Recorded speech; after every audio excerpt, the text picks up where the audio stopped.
Una pesada puerta de madera se cierra en absoluto silencio. Es la tarde del 8 de mayo de 2025. Abajo, en la plaza de San Pedro, el rugido sordo de más de 100.000 voces comienza a alzarse hacia el cielo, pero tras esta estructura de piedra el ruido no logra entrar. En una pequeña estancia situada a la izquierda del altar de la Capilla Sixtina, un hombre de 69 años, nacido en Chicago, se encuentra completamente solo. Ninguna cámara del mundo tiene permitido cruzar ese umbral. El mundo conservará la imagen de la balconada, la sotana blanca resplandeciente, la mano alzada y el nombre inédito que sacudió a 2 continentes. Sin embargo, antes de ese despliegue público, existieron minutos invisibles. Lo que ocurre tras esa puerta de madera es la dimensión de la que casi nadie habla, la llamada stanza delle lacrime, la sala de las lágrimas. Un espacio donde los hombres investidos con el poder espiritual más absoluto del mundo romano no lloran de alegría, sino bajo el impacto de un peso aplastante. Para comprender la fractura de ese instante, hay que retornar a los días previos, cuando la atención de la humanidad permanecía fija en una pequeña chimenea de cobre sobre el tejado de la Sixtina. El humo negro se elevó una vez, y el mundo contuvo la respiración. Se elevó una segunda vez, y luego otra más. 133 cardenales permanecían encerrados bajo el juicio final de Miguel Ángel, aislados por completo del exterior, sin teléfonos, sin noticias, sin más interlocutores que sus propias conciencias. La Iglesia había sepultado al Papa Francisco apenas unas semanas antes, el 21 de abril, y el colegio cardinalicio no lograba alcanzar la mayoría de 2/3 que exige la norma canónica. Tras 2 días de escrutinios infructuosos y papeletas quemadas en la estufa ritual, el 8 de mayo la chimenea desprendió finalmente humo blanco. Allí se produce la primera grieta temporal que casi nadie percibe. Entre la aparición del humo blanco y el instante en que el nuevo pontífice se asoma al balcón, transcurre aproximadamente 1 hora entera, 60 minutos donde la multitud canta y se agolpa contra las vallas exteriores, mientras el hombre al que esperan permanece en una penumbra absoluta fuera de la vista de todos. Segundos antes de cruzar la puerta de la sala de las lágrimas, en la penumbra de la propia capilla, el conteo de votos alcanza el umbral decisivo. El fuego consume los papeles y se impone un silencio absoluto. El cardenal decano se aproxima al elegido y le formula la pregunta en latín que se ha repetido durante siglos, si acepta su elección canónica como sumo pontífice. En ese preciso instante, la estructura jurídica se detiene ante la libertad individual. El hombre aún tiene el poder de decir no. Robert Francis Prevost no dijo que no. Meses después, al recordar ese momento en un vuelo de regreso tras su viaje a Turquía y Líbano, describiría la arquitectura interna de ese segundo con una sobriedad desarmante. Respiró hondo y pronunció en voz baja 6 palabras dirigidas a Dios, aceptando que Él estuviera al mando y guiara el camino. Mientras observaba el avance de las papeletas, había comenzado a resignarse a la realidad inevitable de que su propia existencia estaba siendo confiscada para ser entregada a la institución. Al ser consultado sobre el nombre que adoptaría, el fraile agustino de la zona sur de Chicago eligió una denominación jamás llevada por un estadounidense, León XIV. Una decisión cargada de densidad histórica que conectaba de inmediato con León XIII, el pontífice que en 1891 confrontó la era industrial en defensa de la dignidad de los trabajadores y los desposeídos. Sin embargo, tras la elección del nombre, la ceremonia exige el paso a la estancia adyacente. Allí se manifiesta una de las paradojas más frías del protocolo vaticano. Como nadie puede conocer de antemano la identidad del elegido entre los 133 cardenales, los astres pontificios confeccionan 3 sotanas blancas de tallas distintas, pequeña, mediana y grande. 3 prendas idénticas suspendidas en la penumbra de la sala de las lágrimas, esperando a un desconocido. La aritmética del ritual implica una crueldad silenciosa. De las 3 sotanas preparadas, solo una será vestida. Las otras 2 serán retiradas de sus perchas y dobladas en silencio para siempre. Al cruzar la puerta, el hombre de Chicago no encuentra los símbolos de la gloria, sino la certeza de que una de esas 3 prendas se convertirá en su piel para el resto de su vida. Despojado de la sotana negra con ribetes rojos de cardenal y revestido con la blanca cimarra, el nuevo papa asume la paradoja de una soledad definitiva. El niño educado en Dalton por su madre Mildred Martínez, catequista y bibliotecaria de ascendencia hispana, el misionero que recorrió durante décadas los caminos embarrados de Chiclayo y Trujillo en Perú hasta obtener la nacionalidad de esa tierra, se encuentra de pronto frente al reflejo de una responsabilidad colosal. Robert Prevost no era un diplomático de carrera ni un aristócrata romano. Era un hombre formado en la entrega cotidiana y en la renuncia constante desde sus primeros votos agustinos en 1978. Cuando las grandes puertas del balcón finalmente se abran y el cardenal protodiácono pronuncie el anuncio ritual ante la multitud, el mundo verá a un hombre sereno vestido de blanco. Pero el verdadero drama no se desarrollará ante la multitud, sino en la transición entre esa estancia de llanto y la luz pública.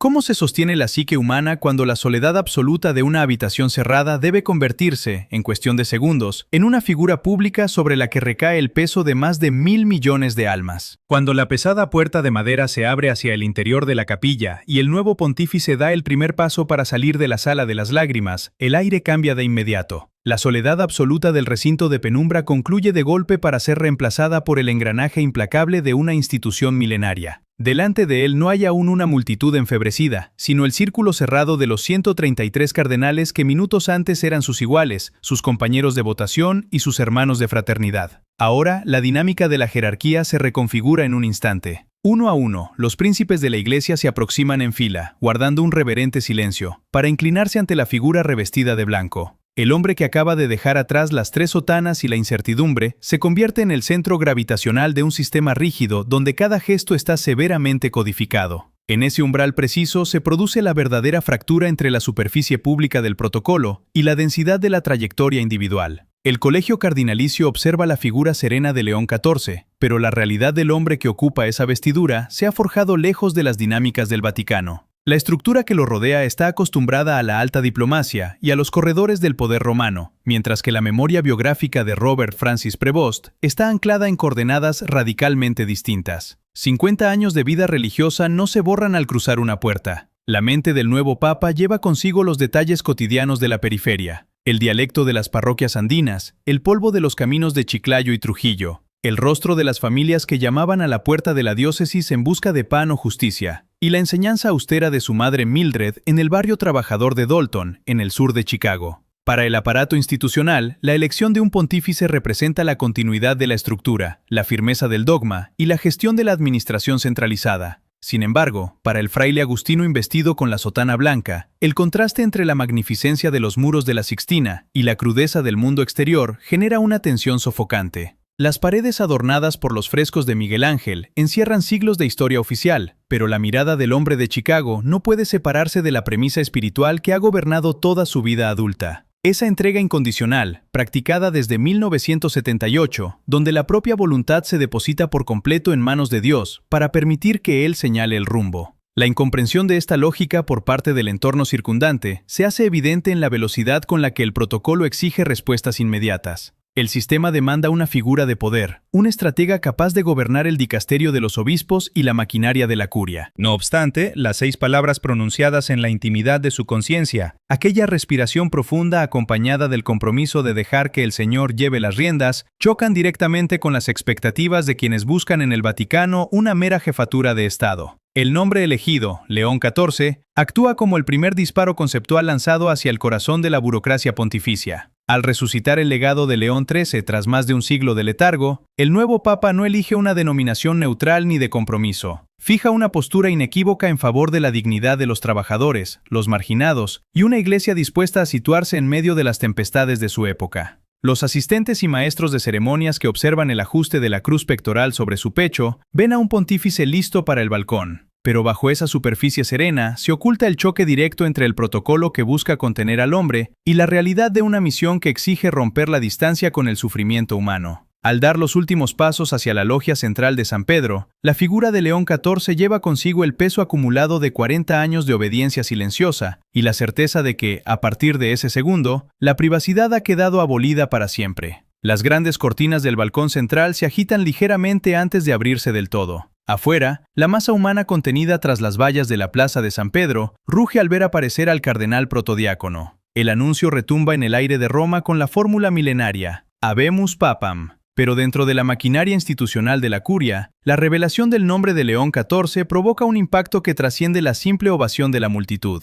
La elección de un cardenal estadounidense formado en las misiones de Sudamérica rompe los esquemas preconcebidos de los sectores acostumbrados a la continuidad predecible del poder vaticano. Las estructuras oficiales y los círculos de la alta jerarquía intentan de inmediato encuadrar el acontecimiento dentro de moldes asimilables. Para la burocracia romántica, resulta más cómodo interpretar la figura del nuevo pontífice a través de los filtros habituales. El primer papa estadounidense de la historia, un administrador experimentado que dirigió el dicasterio para los obispos, un sucesor directo del legado administrativo de Francisco, quien lo había traído desde Perú en 2023. Se busca proyectar la imagen de una transición técnica, un ajuste calculadamente equilibrado entre la diplomacia de Roma y el pragmatismo de Chicago. Sin embargo, las líneas de resistencia interna tropiezan inmediatamente con la densidad real del personaje. Detrás de los informes oficiales que intentan suavizar la fractura, la firmeza de León XIV se manifiesta en detalles concretos que ningún protocolo puede asimilar del todo. La elección deliberada del nombre no fue un gesto ornamental ni una concesión diplomática. Al asumir la memoria de León XIII, el papa que encaró la violencia de la revolución industrial en favor de la clase obrera, el fraile agustino fija una línea divisoria intransigente. No hay espacio para una retórica vacía cuando toda una vida ha sido moldeada por la pobreza directa de Chiclayo y Trujillo, por la gestión global de la Orden Agustina como prior general entre 2001 y 2013, y por la obediencia estricta a un estilo de oración fundado en la rendición total. La tensión entre la fachada institucional y la convicción del hombre alcanza su punto máximo en los segundos previos a cruzar el umbral del balcón. El sistema exige un soberano pontífice que encarne la majestad de la institución, un diplomático que suavice los choques doctrinales y mantenga el equilibrio del poder. Pero el hombre que se encamina hacia la luz de la tarde de mayo lleva consigo la respuesta inequívoca que ha guiado su trayectoria desde sus votos solemnes en 1981. Su postura no se basa en estrategias de imagen ni en discursos elaborados para complacer a las facciones, sino en la convicción íntima confesada meses después sobre su propia espiritualidad, la entrega absoluta a la voluntad divina y la certeza de que no es él quien conduce el destino de la Iglesia. El aire de la plaza penetra al fin en la galería. 100.000 personas aguardan con los teléfonos en alto y las banderas ondeando bajo el cielo romano. León XIV se detiene justo antes de dar el paso definitivo hacia el exterior, donde el silencio de la Sala de las Lágrimas se disolverá para siempre en la marea del escrutinio planetario. Es el momento de máxima presión psicológica e institucional, el instante exacto en que la figura serena vestida de blanco debe dar la cara ante la historia, no como un representante del poder del sistema, sino como el pastor que ha aceptado cargar sobre sus hombros el peso ineludible de un mundo fragmentado. El espacio de la logia central de la Basílica de San Pedro se abre de par en par. La marea de más de 100.000 personas congregada abajo en la plaza queda iluminada por miles de pantallas y focos, pero el murmullo colosal se frena de golpe cuando la figura vestida de blanco avanza hacia la balaustrada. El aire de la noche romana queda suspendido en una pausa helada. Allí, de pie ante el mundo, León XIV levanta la mano. No hay ademanes ensayados ni la sobreactuación del poder político. Lo que la multitud observa es la serenidad imperturbable de un hombre que, minutos antes, acababa de quebrarse en la intimidad de la Sala de las Lágrimas. En ese instante preciso, la voz del nuevo pontífice resuena en el espacio público. Cuando habla a Roma y al mundo, sus palabras no solo emplean el italiano formal de la sede apostólica, sino que incorporan la lengua castellana que mamó de su madre catequista y que entregó durante décadas a los marginados de las diócesis andinas. Su mensaje es una apelación directa a la paz, un discurso desnudo de florituras teológicas que cae sobre la plaza como un manifiesto de simplicidad desarmante. Para quienes observan desde los palacios de la curia y los centros del poder global, ese tono sereno despoja a la institución de sus máscaras más arcaicas. El protocolo rígido de las jerarquías queda al descubierto ante la fuerza de una experiencia humana viva, moldeada no en los pasillos de las cancillerías, sino en los caminos de tierra de Chiclayo.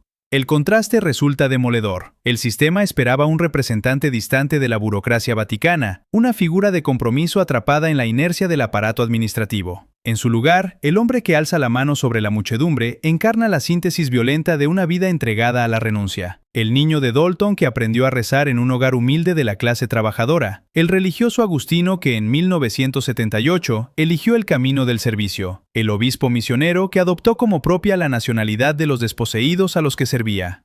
La presencia de este estadounidense con alma andina en el balcón principal de la cristiandad arranca de golpe las pretensiones de autosuficiencia de la institución, recordando que la verdadera autoridad no se sostiene en la magnificencia del mármol, sino en la capacidad de asumir la vulnerabilidad y el sufrimiento.